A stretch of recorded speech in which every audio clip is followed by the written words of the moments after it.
America, America, America. Michelle.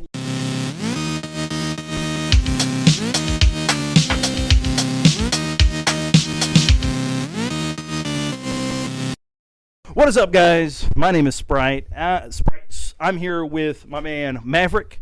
Welcome back to the Dragon's Well. We are so excited for today. Episode 2.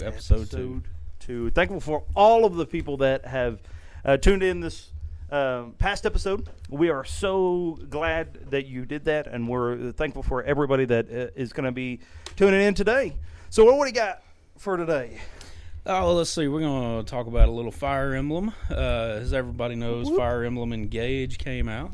It is looking like one of the more popular Fire Emblems. Actually, It's kind of got a little bit split. Three Houses kind of took over, and so many people like that game that they liked all the new aspects that they added. A lot of the different relationships that you could build within the game. You're saying they took that out? They took that out. Oh man! So you can't waifu anybody anymore? No. Oh, R.I.P. waifus. So that is shot, I think. It does look though like no Fire Emblem simulator anymore. Yeah, no more Fire Emblem Simulator. But hey, look, Metacritic they've got an 82, that's about par for a Fire Emblem game. I think. I don't think that they get much higher than an 86, 87, something like that. Why does it feel like? And I don't know if you agree with this, but it feels like everything that's coming out, whether it's a game, whether it is a TV show or a movie, why does it feel like they're playing on nostalgia so hard? Like you think about this one, and I've never played it, never looked at it yet. I looked a little bit at it. They have a mechanic where you're allowed to switch with, I guess, some sort of ancestral spirit or something, and the ancestral spirit is from previous Fire Emblem games. Oh, I thought they were from Smash. Playing from. They need to bring it in the Smash roster. But where's my you got like Marth coming in, and you're like, okay, I don't know if Roy's in there, but I know I think Camille's in there. She's a dragon rider. She's from Birthright, I think. That's the one I played. But you know what I mean? It's like. You got things like Lion King that came out a while back, but you got nostalgia, pulling at nostalgia really hard. Well, I think they have to pull from nostalgia because if they don't, you end up getting a Metacritic score, or I think it was a Metacritic score of 3, like with what Forspoken got, because the dialogue is supposedly horrible. Heard it was written in Pig Latin. Well, and I played the demo. The demo plays very well on PS5. It does okay. I mean, the game plays pretty smooth. I mean, there's no real problems with the game. It's just the dialogue's horrible. It doesn't sound good at all. It sounds like they recorded it in 2 different locations with no knowledge of what the other person was saying. So. There's a we talked last time about being more of a family friendly, also very spiritual led, or biblical led rather, podcast. And so there's a verse that comes to mind, and I read from the King James, so it's all Old English. Old and English. I think sometimes it adds a little bit more comedic value in moments like this. There's a passage that says, "Understandest what thou readest." Well, that's that why comes to mind. That's why they allowed subtitles. Yeah, when you get ready to read it and hear it, you're like, whoops. I'm too busy trying to save the world, and you're asking for a bologna sandwich. I think the dialogue's messed up. Right. Well, I don't know. I know that Fire Emblem's had its. I think everybody that liked Three Houses is still kind of having a problem with Engage. I think that's turned a lot of people off because they did take some of that stuff off. And then a lot of people, what I've seen videos and read reviews of, is they're happy that Fire Emblem's finally going back to more of the tactical RPG without all of the extra. Yeah. You get into battles quicker. It's got all new mechanics. And it seems like it's got a strong cast of characters. I think there's just probably a large portion. I think there's such a divide between that, all right? I think it's either you're going to be one way or another. Like, you're going to be a very minimalist person in a game where you're like, I don't want a whole bunch of stuff. I just want you to perfect this one mechanic, and I want this in a game, right? And so that's I want it to be just tactical. I want it to be the way that Fire Emblem used to be, and that it's just a JRPG tactical fighting game. Well, and I think that's where you know, like the Pokemon series has had. You know, I mean, like each time they add just a little. I mean, you're getting the same package, the same game. Yeah. You might get better graphics. You might get, you know, like with the new one. I mean, you get Terra types, and beforehand you got the. That's essentially what it is. It's just a carbon copy of the previous game with a new mechanic added. Again, Call of Duty and Pokemon fans. You got Terra types, you got Z moves, you got Mega Evolutions, which were pretty sick. But then again, kind of a ripoff from Digimon. I'm calling you out right now, Pokemon. But still great. Bring back Mega Evolutions. They were cool. Yeah. So, and now you got variant form, all these different types of forms, you know, the Suian form, and, you know, all these other, you know, different types of forms that are also something. I think the problem with that is when they do something like that, when they do something different. So with Arceus, I mean, they here we have changed the formula. And then the next game that comes out, you're giving them the old formula. Yeah. And that's not now we're getting confused. Now they want, you know, a little bit from both. And like, where do you draw the line? Of course, you know, the Pokemon Company's done a good job. It is hitting me like a lightning bolt. Pokemon has been playing on nostalgia as well. It's like, and I know this is such a simple concept, but it's one that like literally just hit me like a semi. Not just off of the formula for what works, but the fact that they legit are just remaking their game. I mean, I remember play. I mean, yeah. I mean, I remember. Like, here, have BDSP. You're like, oh, thank you so much. I remember hooking up the Game Boy. You know, I mean, we had the little System Link cables that we had to plug in to transfer Pokemon back and forth. There was no wireless, But, True. But you know, that brings us back to an older nostalgic day too. I mean, you know, you see a lot of these games playing off of that. You know, Nintendo Switch has done a great job with that. You know, like the couch co-op. I mean, there was nothing like 16 people in a house with 4 TVs and a router hooked up playing, you know, Halo. Hey, Halo 3, yeah. Oh, yeah. I mean, and this was back. All the old cats out there that know what we're talking about. Well, I'm even going back as far as Halo 1. I mean, we had the Duke controller. Oh, yeah.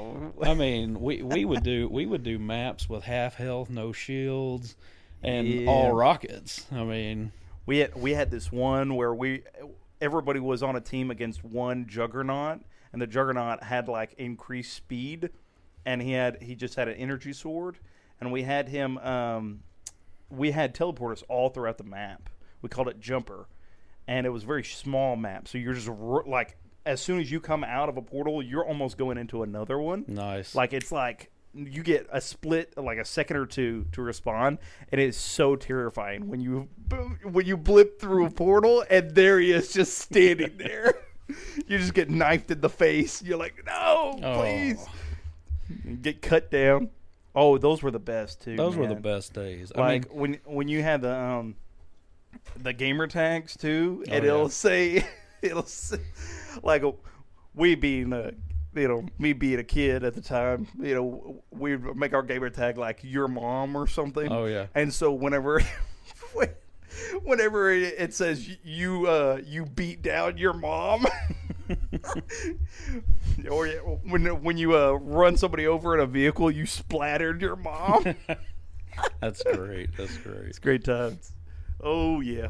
Oh man. But nostalgia, it's a real thing. And it does. I mean, they use it all the time to play off so much. Yeah. And kind of going from that, we kind of look at nostalgia and now the Switch is about to go into its 7th year. And so finally got an OLED. Yay, good for you. I love my OLED. I mean, for those that have not gotten an OLED, it is definitely worth picking up. Now, it's beautiful. I will say that it may not be worth picking up now because there are so many rumors of this new Switch 2 or whatever Nintendo's doing whatever they've got in the works. In my mind, I was like, listen, I'm gonna play it. I'm gonna continue to play it, and then I got a couple years. Give me something to get for Christmas. Oh, absolutely. A couple years. Absolutely. Well, and so, one of the things we brought up last time, talking about systems and things like that, there's actually some new stuff coming down the pipe. I know that we kind of talked about, I know you had mentioned last time PC kind of wanting to take over consoles and how many years we're looking at for that. Oh, yeah. Well, and I got to digging, and I did find some reviews on the Steam Deck. Seems to be very positive reviews. And for those that don't know, the Steam Deck is essentially a Steam player. It will play anything that you can buy on Steam, but in a handheld like the Switch. It does have a dock. The only negative things I saw about the Steam Deck really were the dock and how anything docked on a monitor or TV would keep the same native resolution that the Steam Deck screen has.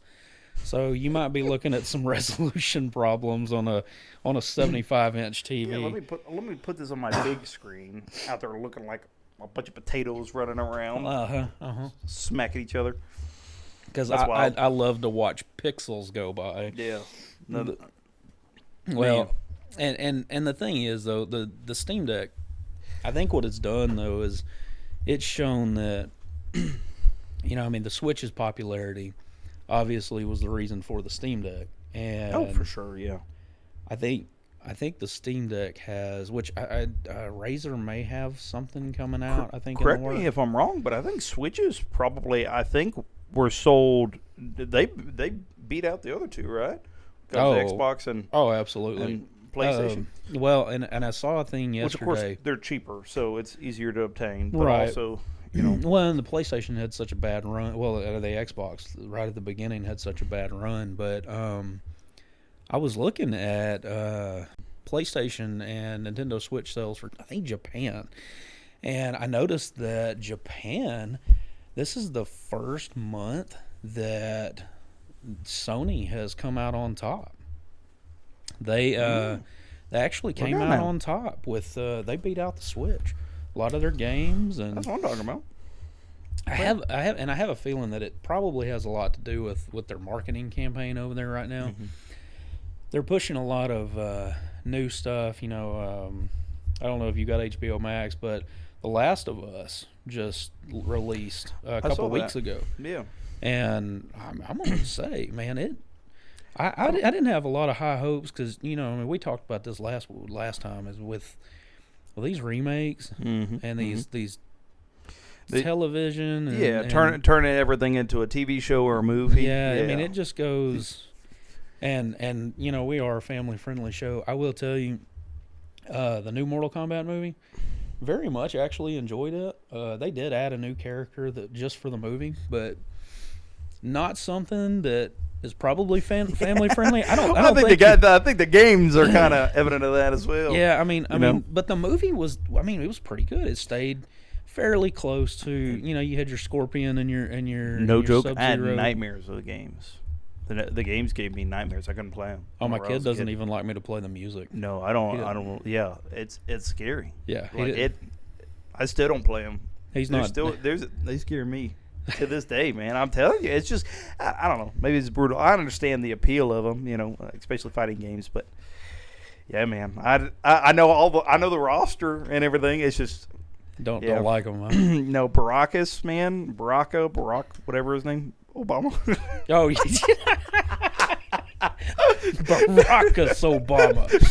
Can you imagine that skin, Baracus Obama? Just over there putting the smack down on Oh man, America, okay, America. Diplomacy. Oh, his ultimate is just Michelle coming out, changing food and vending machines. Instead of having Cheetos in their vending machines, you just open up a bag of veggie straws and you just fall out. America. oh, Michelle. Then My fellow Americans. You got your kids throwing Snickers bars at her.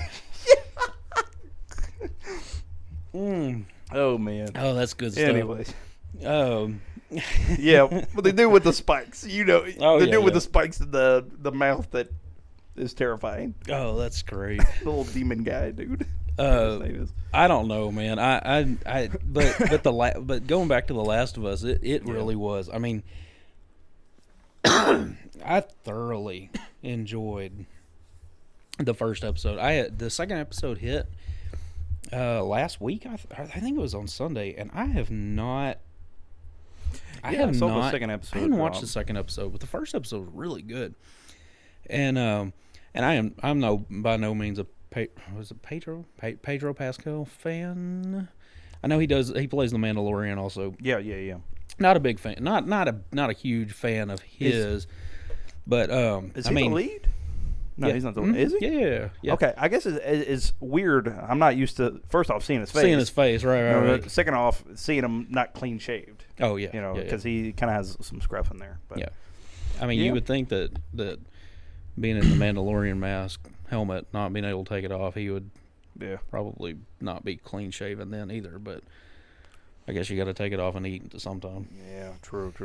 But with like the Steam Deck and the popularity of the Switch being a handheld and all that, I do agree with the fact that I do think PlayStation and Xbox are going to have to do something different this next go around. And we're kind of at a point where I don't even think 5-6 years from now, I mean, can you really tell the difference? I mean, I know my old eyes can't. Can you really tell the difference between 4K and 8K? I don't even think my eyes can tell the difference between 1080p and 4K. Dude, I grew up playing video games on like a Dell laptop for competitive. And just a little backstory on that. The game League of Legends probably took over my life for like 10 years, starting in high school. And so you had the same problem I did with Azeroth. Yeah. But instead of WoW, it was League. And and I played that for, I would probably say seven of those years. Well, I say years, seasons, right? 10 seasons, right? And so sometimes seasons will start middle of the year or whatever. But 7-8 of those seasons I've probably played on a laptop that I had to run all the settings on the lowest. So when everybody was like using this tip, you can notice if a jungler is getting ready to gank you by their shadows. I was like, you guys see shadows on your stuff? Like, I can't even see moves. I just have to predict that somebody just used something at me because I can't see any animations fly to my face. So what you're saying is it ran like Pokemon Unite on Switch. That's right, dude. Pokemon Unite needs to change their interface, man. I'm tired of how laggy it is because everything is just offered. It just hits you in the face. Oh yeah. He's like, click on this to get this reward. And for somebody who's got mild OCD, it's horrible because I have to click on everything. Oh yeah. And by the time I click on everything, I've probably locked it up and it's closed the software on me. Yeah. It takes 5 minutes to get everything, and then you're like, all right, now I'm ready to play a game. Mm-hmm. And by that time, I'm so frustrated that I'm like, I don't know if I even want to do this now. Even loading the lock-in Pokemon is just... I'm going to load up Mortal Kombat and punch somebody. Yeah. Brock. So, anyways. So with that, I mean, do you think Sony and Xbox are going to have to come out with a handheld?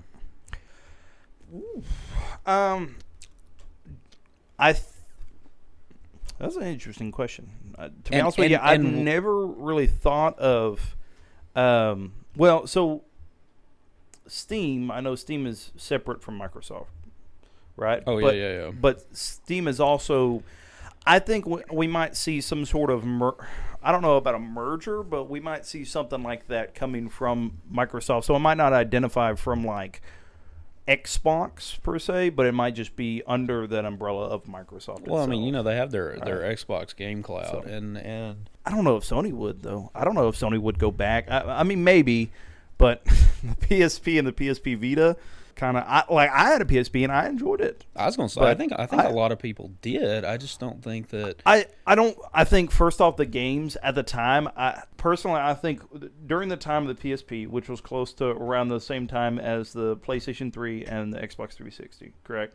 Mm-hmm. I think roughly around that time. Yeah. I think Xbox 360 just blew PlayStation 3 out of the waters when it came to games, right? I think their games were just superior.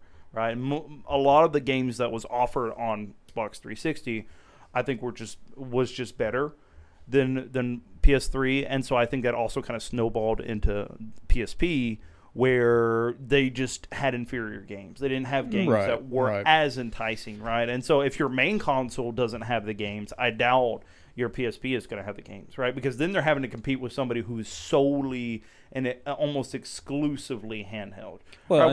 we got the Wii, the Wii offered some good games for sure. But they've already worked on this craft so much with the Game Boy and the Game Boy Advance and the Game Boy SP.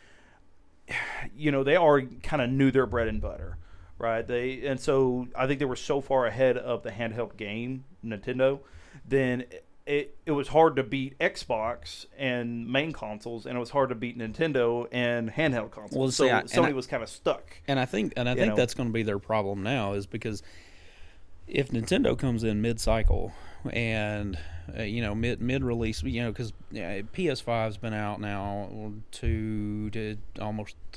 almost 3 years maybe.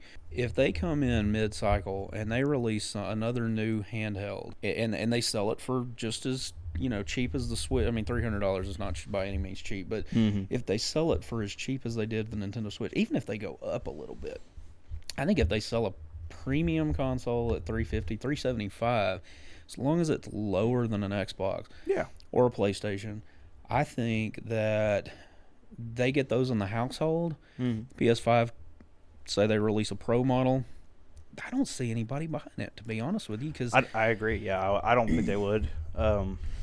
But yeah, I think they would have to do a lot of and it's even weird to explain it. Maybe some soul searching is the right word. Really kind of digging in and say, are we willing to try to, bite this bullet and go with it, knowing the results of the PSP and the PSP Vita? Right. Can they overcome that loss that they had and say, well, let's try this again, right? And let's work on this and get, and I definitely think they could do it to some success, because right now, Xbox. I think Xbox is getting beat out by PlayStation right now, or by Sony, right? I would say that most people would say the Xbox or PlayStation 5 is probably better than the Xbox. I mean, and this is and in games. This is a biased comment, but yeah, I mean it Xbox has Game Pass, and so I do think Game Pass's game selection is probably better than, and I have PS Premium. Will I pay for Premium again when it rolls around? Probably not. Yeah. Just because, I mean, beyond playing, Fortnite or Overwatch, or like right now I'm playing God of War. And so they're going to have, and Sony's got a pretty good lineup of games coming up. Oh, yeah. They've been doing great. I was looking at a couple weeks ago. No, it was yesterday, actually. The PlayStation VR 2 is coming out, and I think they've got 32 titles releasing maybe not day one, but close to the release date, and one of them is a Horizon game. I don't know if you've ever played Horizon. Yeah, the Horizon Dawn games. Mm-hmm.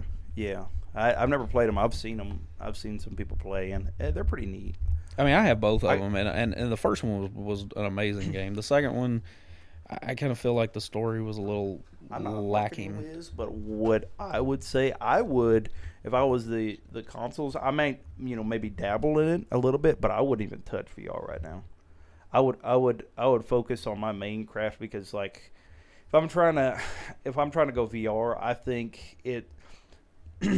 I would be worried that it would turn out like the Kinect or I don't know was it the Sony Move or the PS Move? Okay, so like the PS Move, I mean, you still use those controllers. So like for my PlayStation VR, I still use those. And I'm gonna be honest with you, I played an Oculus Quest, or it was a Quest 2, or I played an Oculus device that had Beat Sabers. And it's it's got the better controllers for different games and things like that. And for different games, it's great. But I will tell you, for Beat Sabers, I like my PS Move. I like my PlayStation Move controllers. And see this, we might get some people that disagree, and that's fine. I'm not trying to start beef or anything like that. This is speaking from somebody who isn't. I don't know enough about VR to be able to say one way or another. But as somebody that I've seen those things not flourish as well, and I know that VR right now is still in such an iffy spot where it's like there are some things that are good, and there's a lot of people that like the VR stuff, but also I know that I would say it's probably more of a niche audience than it is a I would say that it's a lot smaller than the vast majority of gamers out there. Absolutely. Right? Well, and I think it's just because it's not a polished craft yet. It's not something that is polished. But I believe we talked about this last episode. Shout out to last episode. Go watch that if you haven't. Yeah, go watch that already. But we talked a little bit about full dive systems and things like that. We're nowhere near that. And I don't. Oh yeah, for sure. Yeah, and which I don't think we should. No. Get Skyneted right quick. Shout out to Skynet. Yeah, shout out to Sky. Hey, remember us? When you get ready to start taking over the world, remember us and be like, hey, these guys. They got a pretty good podcast, so let's keep them around. They're like, man, they invited me to the Dragon's Well. Oh yeah, absolutely. Welcome, Skynet. Anyways, but no, yeah, I would wait for it to be a little bit more polished. But who knows? Maybe they're the ones who are going to do the polishing. Maybe they're the ones who are going to perfect the craft of VR. So well, and the thing is, they did make a lot of improvements to the VR too. Now, will I pick it up on day one? For the price, probably not, because I think it's sitting at like $400 for the VR. Mm-hmm. Oh, I bet. Yeah. Which I mean, it's got every the controllers have the same thing that the PS5 controllers, with the dual shock and the the haptic feedback and the haptic triggers and all this stuff. And and that's neat for See, it's at that price where it's like, are you willing to buy that, or are you willing to buy a game system? You know what I mean? Because there's not a lot of people that want to drop, $1,000 here, and then so how much is a PlayStation 5 right now? I mean, if you get if you get the disc one, I mean, it's $500. I think you can get the discless one for $400. Yeah, I mean, so like, are you going to want to drop $800 plus, plus tax? So you're looking at close $900, right? If not more. Are you looking to drop that much for both a VR and that? You know what I mean? Well, and I know there's a Star Wars game coming out. It doesn't look anything like the Vader game, and which the Vader game was really good in VR. That was actually better on the Oculus. I will give that, because reaching down to try to grab your blaster or your lightsaber, or if you've got your dual lightsabers, you almost dropped your lightsaber on the ground. And I mean, that's not a good thing. My bad. Wait, one second. I mean, and the Arkham game. I mean, stop the Sith right quick. Hey, time out. My lightsaber dropped. Do you understand? Oh yeah, yeah. I got the droids like shooting at me while I'm trying to grab the lightsaber off the ground. You gotta go do that. Use the Force. Oh yeah, right. You played the Force Unleashed, right? Oh, absolutely. So get this. Both of them. I'm about to say something, and you're probably gonna be like, "What? Like, what kind of blasphemy is coming out of your mouth?" I did not know that The Force Unleashed was like the type of game that it was, because the first instance that I played, and I beat the whole entire game, was on the Wii. And if you've ever played the Wii Force Unleashed, now get this, it was extremely fun, but not for the reason that you would think. The Force Unleashed for the Wii is significantly different. Oh yeah, absolutely. Like it doesn't feel like an RPG like it does in the Xbox. And so I watched it one time.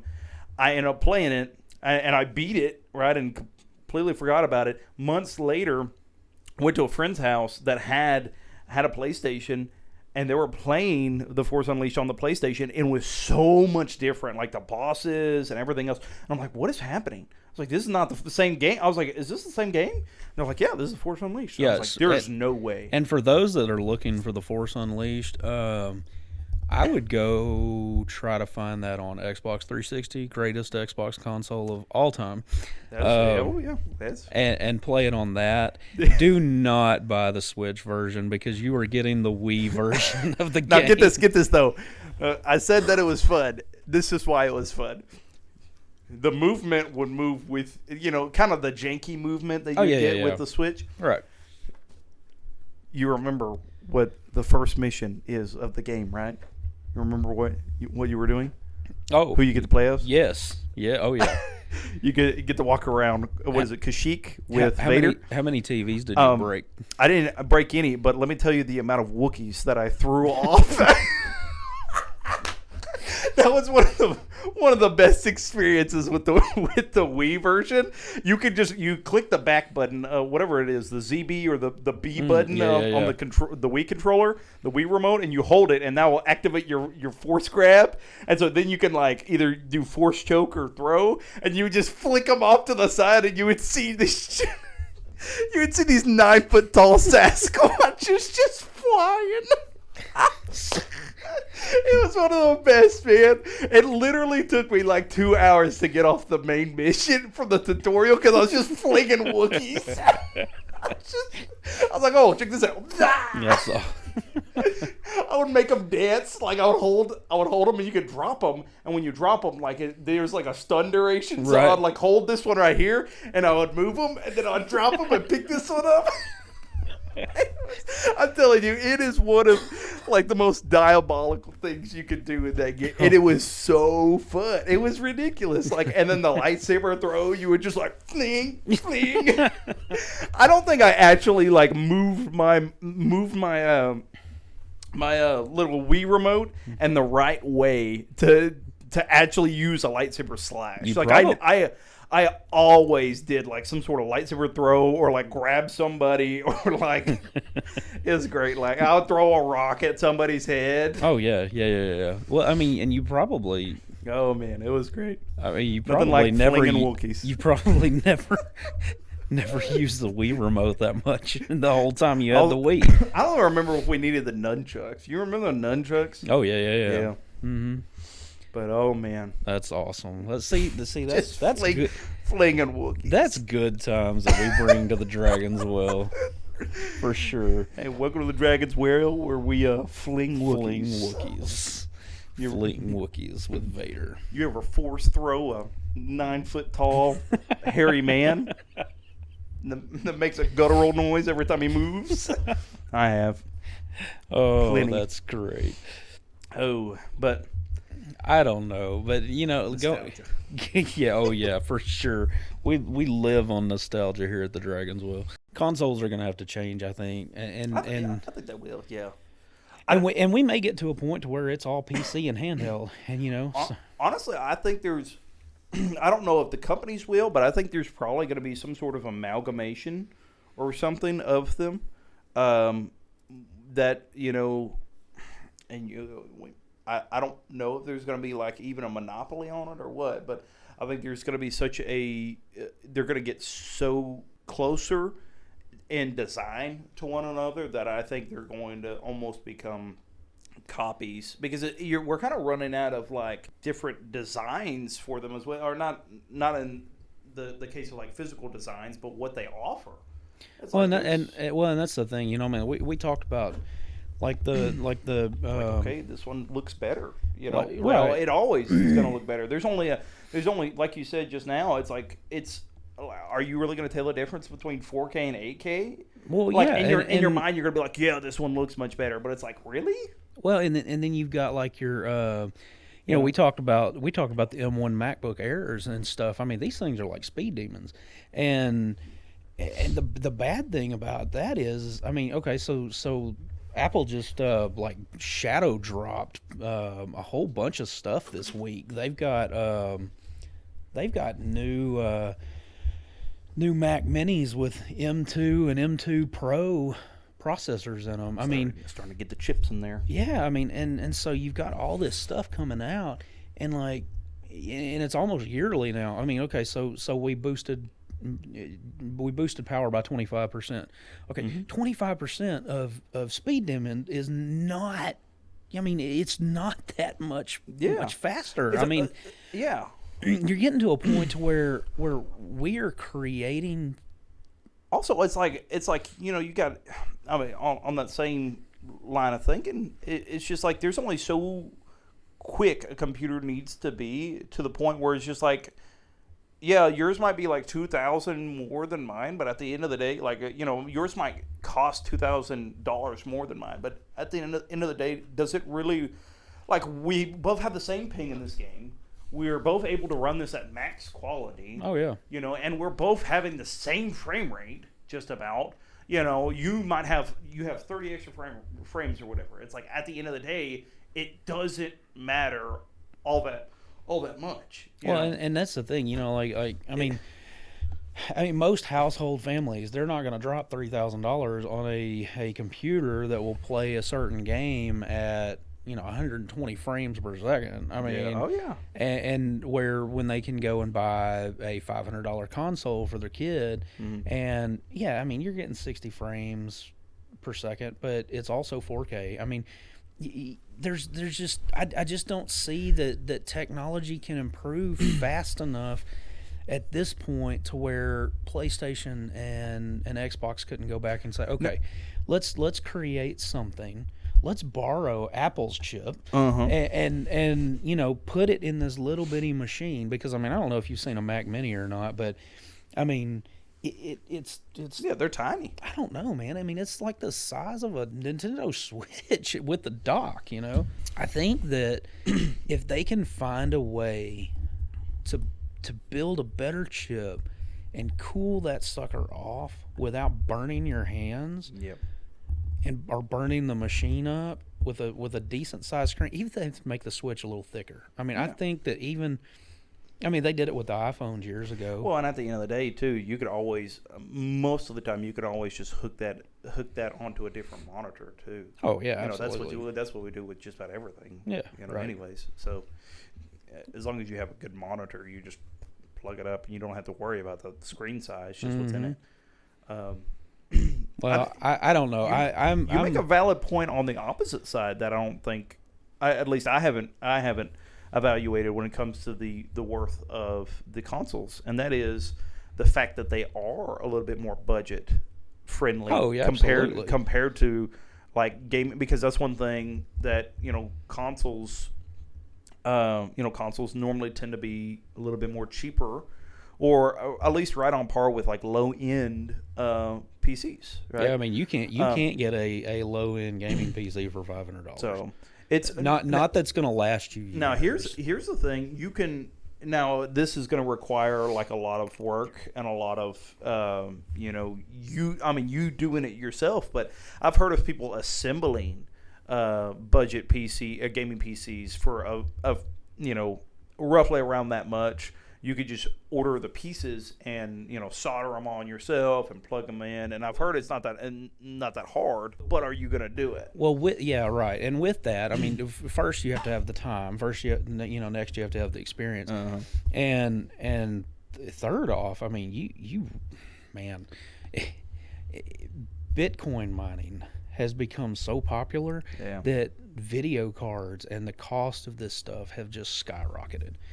Now, I mean, you can't. I mean, I know that not only is there a shortage, but I mean, there was a shortage on video cards prior to the pandemic because Bitcoin mining was so popular. Yep. I mean, you got people at school districts, going to jail because they're using the school servers to mine Bitcoin. Switch to, I don't know what Nintendo's going to do. I think it's definitely, like you mentioned, closing in on, you said the seventh. Oh yeah. Closing in on the 7th year of the Switch. I think it's 6th year. I think it's definitely going to be something soon. Whether it's in the next year or two, hopefully, it'd be awesome. But don't want to rush this process.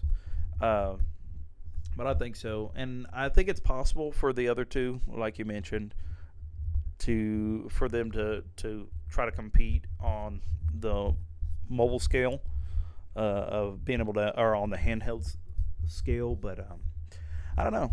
Well, I think it's going to be an interesting thing to see. But I still think eventually it's all going to come down to pretty much just PC, PC of some sort. Yeah, and this would probably be a good time for Xbox and PlayStation to get into the market of handhelds if they want to continue competing with Nintendo, because if the PC market takes over Xbox and PlayStation, they're not going to touch Nintendo. Yeah, Nintendo's got all of their IPs, which and that's like Xbox. I mean, Xbox did such a disservice to Halo this time that they can't use the Halo, and I think they did the same thing to Gears. Halo and Gears of War, I would buy an Xbox just for those two games. Oh, and now, you hear Halo Infinite. I mean, you're like, ugh. Please stay away. I tried it. It was there were brief moments of Reach and 3 matchmaking and our multiplayer experience, but other than that, I mean, and I say brief moments because it felt like a different game. It didn't feel like how it felt back then. Right. And maybe that's me. Maybe it's the game itself, but at the end of the day, it wasn't the same Halo that I grew up on. So it was something that I'm like, okay. And there was so much. I mean, they released a half-finished game. I mean, they talked about the campaign and everything, and it took forever for that to even launch, and so much wrong. And I think game developers now, I think they're pushed so hard to get the game out. Yeah. And so they get forced into pushing this game out before it's ready.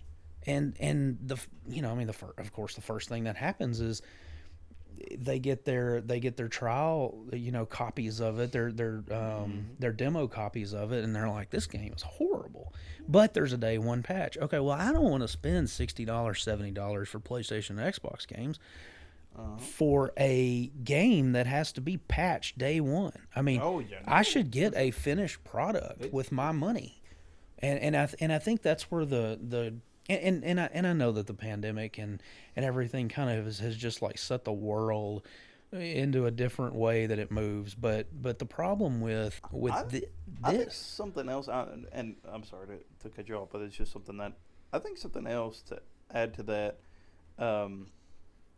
is I think that there's also a shift in the personality of gamers. Like, gamers are not, they're less inclined to, and I know God of War has done great, but I think there's especially the newer generation of gamers that are coming up, they don't want a game that has a storyline, right? They don't want games that have a lot of like in-depth reading or something like that. They don't want a game like that. They want they want a Fortnite. They want a Call of Duty. They want to, let me drop in a map and let me get a chicken or let me get a chicken dinner. You know what I mean? Yeah, right. Well, and the thing is though but with at least with Call of Duty, I mean they've got a campaign. I mean, and I'll be honest with you. I mean, I play Call of Duty online some. Some of y'all that know me personally are probably laughing right now. Sometimes I have to be healed multiple times. Yeah, yeah. I think the last one I did, the Cold War Zombies, I think was I think they had to get me up 25 times. So shout out to that guy for helping me out there. Yeah. Got your COD medic. Oh yeah, for sure. You were Celine Dion in the background every time. just rolling on you. Well, and that's the thing. So like, and I enjoy, but the campaign, I mean, and especially the World War II stuff. Yeah. I grew up with, my great grandfather fought in the war. Yeah. So he was at Pearl Harbor. So hearing stories from that, going back and living that through Call of Duty, kind of seeing what those guys went through, and man, I'm telling you, nowadays you have kids that don't even know who think the Cold War is literally a war that was fought in coal. Oh yeah, right, absolutely. We had a war in Antarctica. Mm-hmm. Yeah, we did. Us and the penguins. Well, then some of the kids don't. Us and Santa. And it's crazy to me to think that a lot of kids don't even remember, 9/11. I mean, I was in college when that happened. Yeah, 100%. The college the first time. Yeah, no. Which and I'll say this: it's not obviously it's not their fault. I mean, they can't. Help. Oh yeah, absolutely, born, right. But in saying that, I think it emphasizes that point even further. That you and I grew up on much different games, right? Games with a lot of substance. I mean, you look at things like Final Fantasy VII, right? Oh, you look at games like Legend of the Dragoon. You look at all these games that have multiple discs to them. I mean, not just one. You got like 4 or 5 discs. Final Fantasy VII has got to be the greatest game of all time. I mean, but the vast majority of that is text, right? How do you get to that greatness? How do you unveil that greatness? Well, it comes with the story. It comes with what you read and what you experience. With the combination of the mechanics and the gameplay and the storytelling and the music, all of that builds on this thing that we know to be Final Fantasy, or any of the games for that matter that we'd call greats. The vast majority of them that we call great have this in-depth, fulfilling storyline that makes you want to overcome and go all the way through it. Well, nowadays you don't have those, and so when you have things like Elden Ring that has this storyline that's very intricate, right? That you have to like dissect and go through these different pieces to unveil. And it's really not even after you go through these places, it still makes you use your mind a lot. Right. Your brain. And, with God of War, that has a lot of substance to it and a lot of, in-depth conversations and dialogues that you really need to listen to every one or you're going to miss something. Those are few and far between. And so I think you see them succeed. I think you see some, when done right, succeed properly, just as they should. But I think as it's going to progress, it's going to get more and more saturated to the point where it's going to be nothing but mindless games that are not going to have a fulfilling factor outside of a brief moment of success because you won in a 100-man lobby. And that's sad, because I will tell you that God of War, I mean, it is such a good game, and we're going to talk about that a little later, but the story is just, it's amazing, and it goes into so much depth that you find yourself, like in the 2018 version, you're sitting in the boat listening to Mimir tell stories of Odin and things that are Thor, and just different stuff that you just get drawn in by the story. And like Final Fantasy is the same way. I mean, for those kids out there that don't like to read, I was just like you. And Final Fantasy VII, if it was not for Final Fantasy VII, I probably would not be reading as much as I do today. Yeah. But that's also for all those that say that gaming is bad. Not that you would probably be listening to our podcast, but right, absolutely. No, there's a lot of benefit to it. Well, and I think as well as a healthy hobby. With new hardware, you always get excited about new games, and a couple new games that I saw some rumor this week of everybody gets on the Nintendo Direct hype, and I will tell you listeners that we're not going to push out any false information that I can think of. We might talk about some rumors. Not intentionally. Yeah, right. So we're going to talk about some stuff that could happen, things like that. But I did hear a rumor that, of course, we're probably most likely, if Nintendo follows suit, we will get a Nintendo Direct into January, which we're there already. So it'll probably be closer, like mid-February. Somewhere in February we'll get a Direct.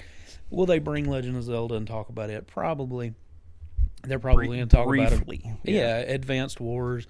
We might finally get a release date for that. And but one of the things I saw a rumor of is the popularity of Metroid Dread was so positive that I do believe that Nintendo may be putting out a new 2D Metroid game. Even if it is a remake of Samus Returns that they released on the 3DS. Yeah. I would rebuy it because that was such a good game. They took all the great things from that game and they made Dread. Yeah. And so I'm really hoping to get some kind of Metroid this year. And it has a sick title. Oh yeah. Who doesn't want to play a game like that? That's Dread. Metroid Dread. But then we were looking at some upcoming games, and I know this has already been released. Persona 3 and 4 got released.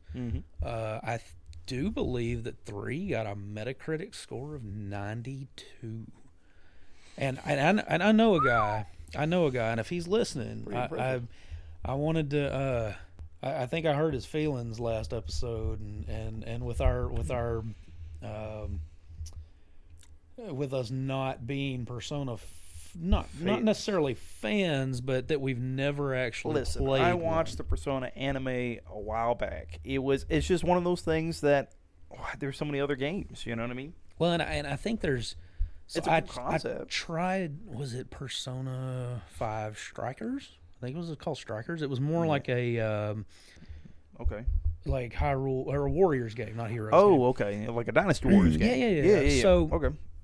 So there was a little bit of that, but and I'll be honest with you, I found myself getting bored in between, kind of like I did with Three Houses. So like the fights were great, but in between, I would just I don't know, I just get like, okay, I'm reading through all this text. I'm just reading. I'm making decisions. I'm reading.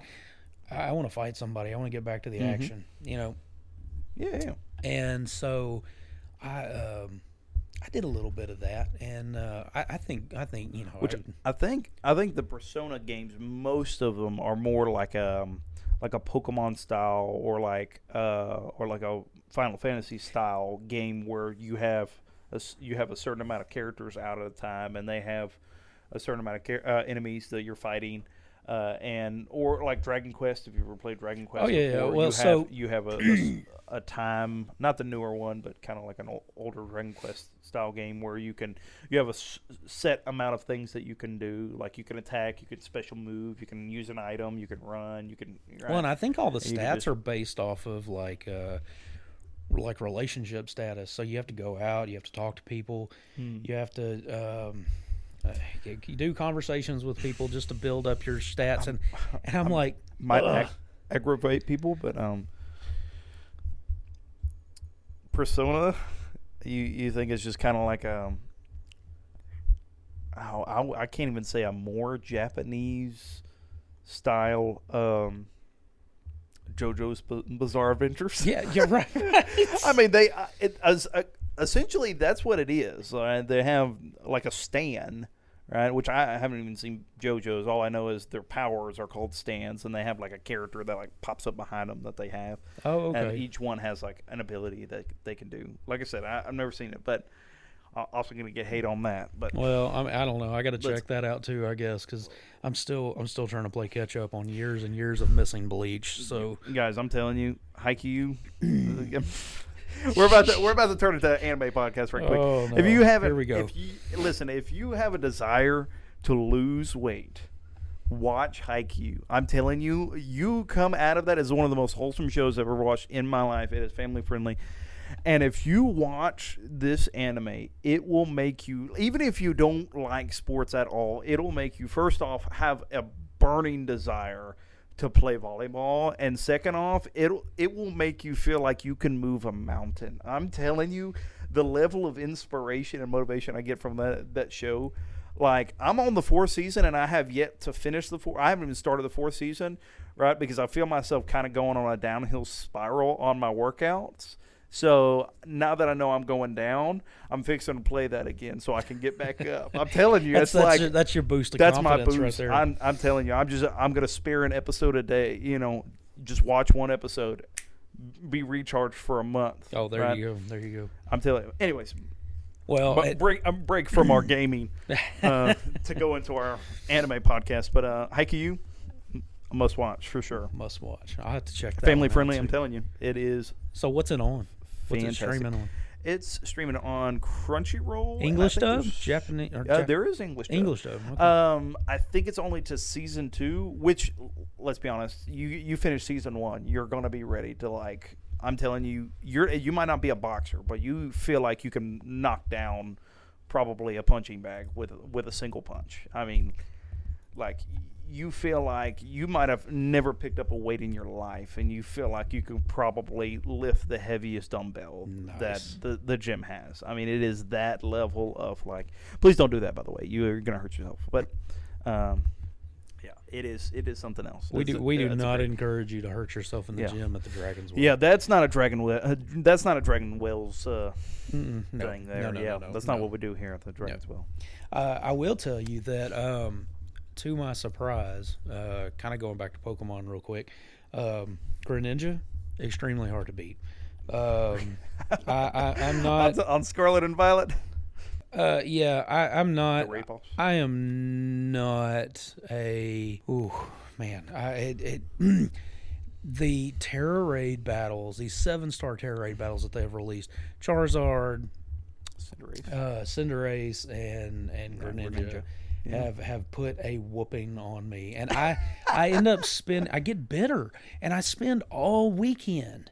I will spend this entire weekend boosting up one single Pokemon just to get this 7-star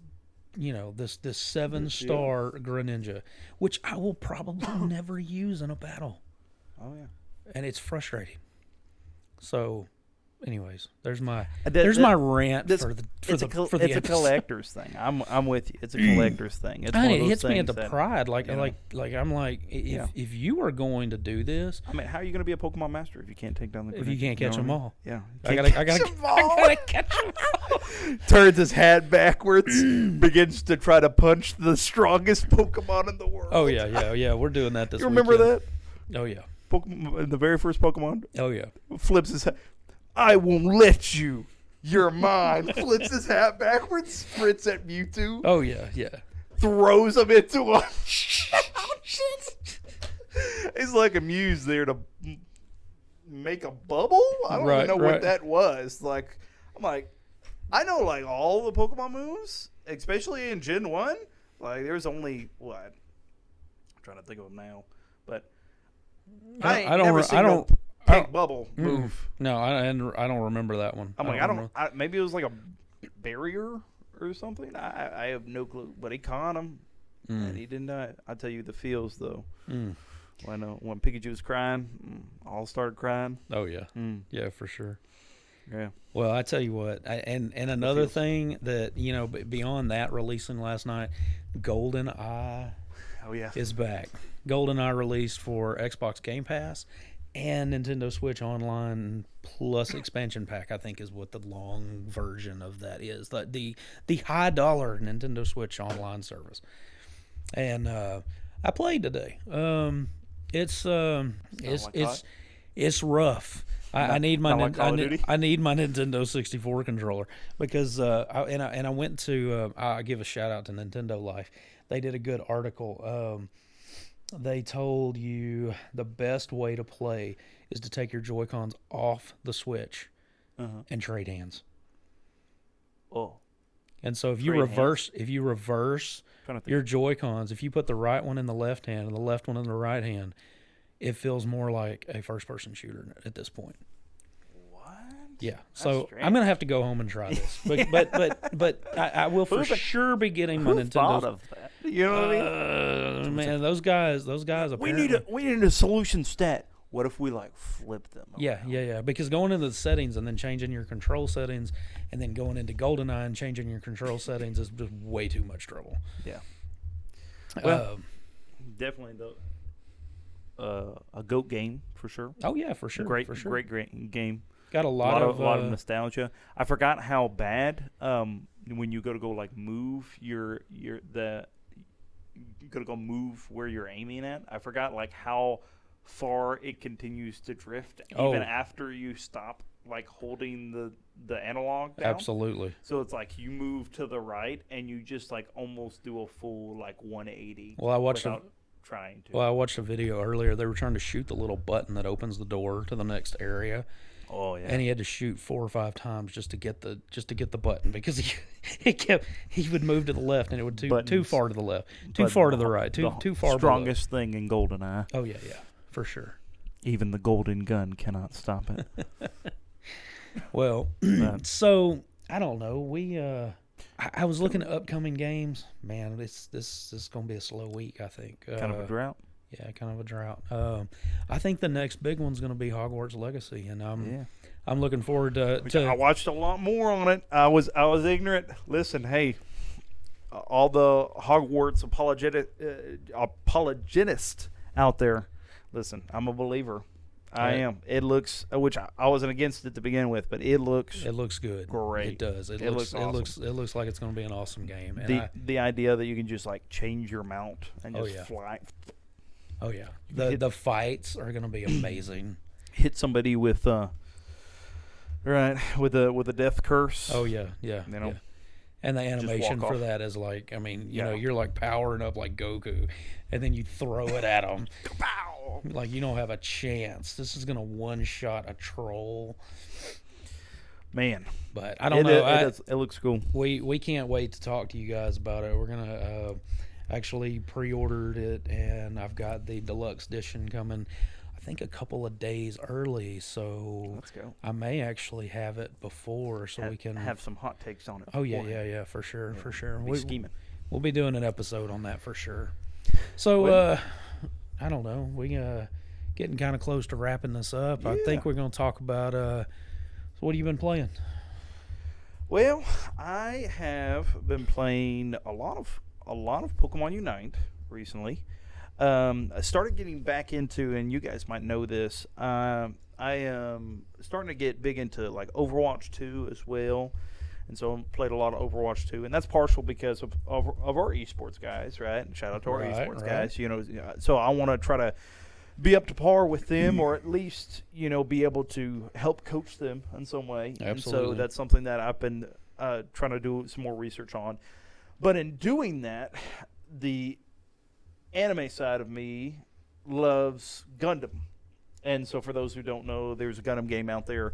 I'm going blank on the name right now. Do you remember? Gundam Evolution? Gundam Evolutions. That's what it is. It is. I think it is now for the consoles as well. Uh-huh. Right? Not for Switch, but for PlayStation and Xbox. And I will say for those that dog Gundam SD Battle Alliance, that is an amazing game. Oh yeah, you know who you are. That is an amazing game. It is fantastic. I have put 75 hours into that game. I need to finish it. It's horrible. I'm for those who don't like the chibi Gundams, they were get amazing. Over yourself. Yeah, get over. Yeah, maybe it's because you're chibi in real life. Maybe that's it.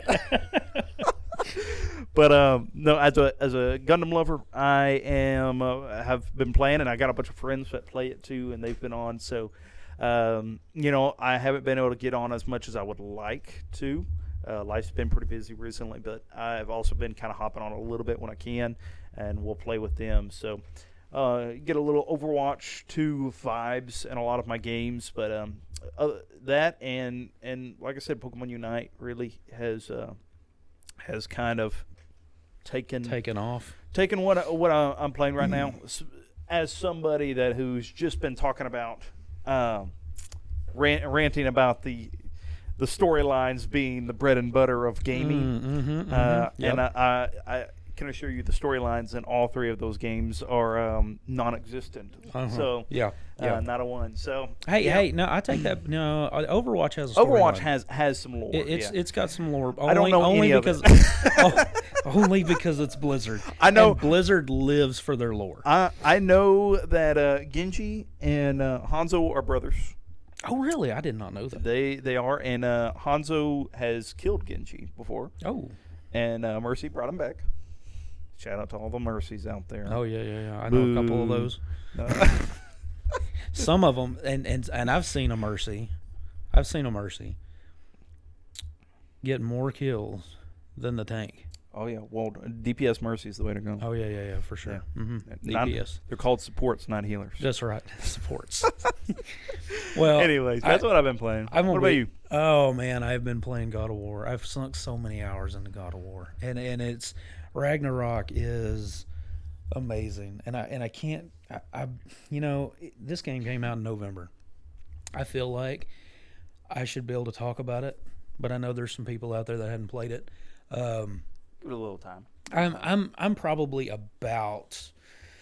I'm a little over half. I don't know if I'm quite 2/3 of the way done. I am half of the way done at least. I know for sure. And so far the story's great. I would say it doesn't have that feel that the 2018 did, and that's probably just the dad in me. You know, I mean, the bond between Kratos and Atreus in the first one was I mean, Kratos is this hard guy trying to like soften up and be a father. He learn how to be one. Yeah.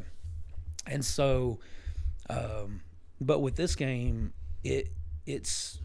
I think from what I've heard, I've never played it, but from what I've heard, it's more Atreus focused, where he's learning to come to, or he's understanding who he is as a person. Right, and he does, and he's trying to understand who he is.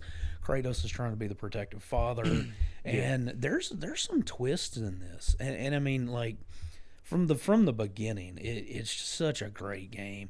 One of the things I like about it is the new mechanics with the Chaos Blades. Now, because Atreus is a little older, Atreus not climbing on your back when you're trying to scale a mountain now. Yep. Atreus can do it himself, and so. One of the things that they added was the Chaos Blades. Kratos will throw them and pull himself up to a ledge. Well, the further you get into the game, the more you have to do that during fights, and it's it adds the combat for this. They improved so much. It definitely looks fluid. Man, the fighting is so much better. I mean, it's just it seems like it runs better. But I mean, I've sunk 25 hours into it. It's a great story. If you have not played it, or if you have a PlayStation, I think you can get it on 4. If you have a PlayStation 4 or 5 and you've played the first God of War, the 2018 version, definitely check this one out, because it. And I'll probably bring this up in a couple weeks. I don't want to spoil anything for those that haven't, but we're definitely going to talk about it a little bit more, because I want to flesh out the story a little more, give our audience a take into what happens. Mm-hmm. So I'm excited. I've got questions, and I've got some theories on the matter, and I'm hoping that if my theories are right, it's going to make for a really, really good game. Yeah. Well, I'm curious to hear about all that, but. And I'm gonna be honest with you. We, here we talked about